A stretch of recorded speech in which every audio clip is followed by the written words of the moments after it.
Seguimos na exposición Falando en Prata con Mani Moretón, un dos nosos grandes fotógrafos. Bueno, Mani, que acabamos de ver aí a túa fotografía de Beade e que quero que me expliques. Bueno, esta fotografía é unha fotografía dos anos 80. En aquela época vivíamos no Ribeiro e entonces, traballaba moito con unha cámara antigua, unha Rolleiflex do ano 53, que é o ano que nacín.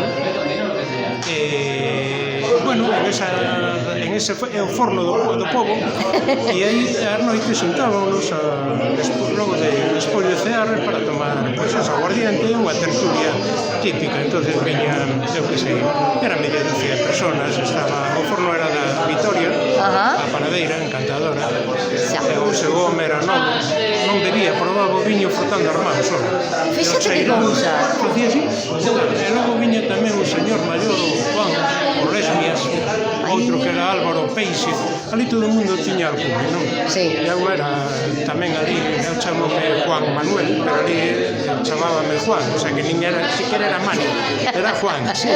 O caso era cambiar o nome a xente. O caso era cambiar o nome. E aí nos invernos, pois, tiñamos todos os días unha pequena tertulia que se falaba do viño, se falaba da xente, falábamos de odios, amores, o que fora. Do divino do humano. Bueno, como podemos observar, temos aí o precio das empanadas, non? Sí, a ver.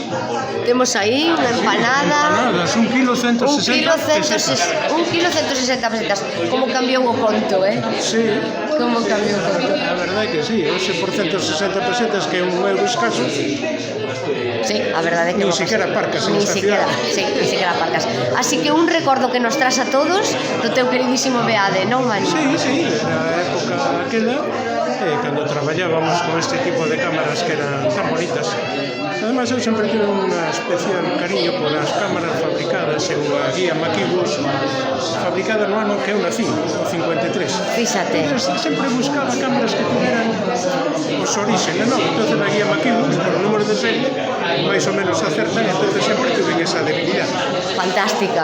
Tamén aí teño unha cámara moi bonita, que é a primeira cámara que subiu ao Everest no ano 53, pouco antes de conocer. Carai. Desde Guillermo Gilar. Sí, son cámaras que... Tremendo dato, que teñen sempre unha historia. Unha historia que contar. Unha historia. Por moitísimas gracias, Mani. Moitas gracias.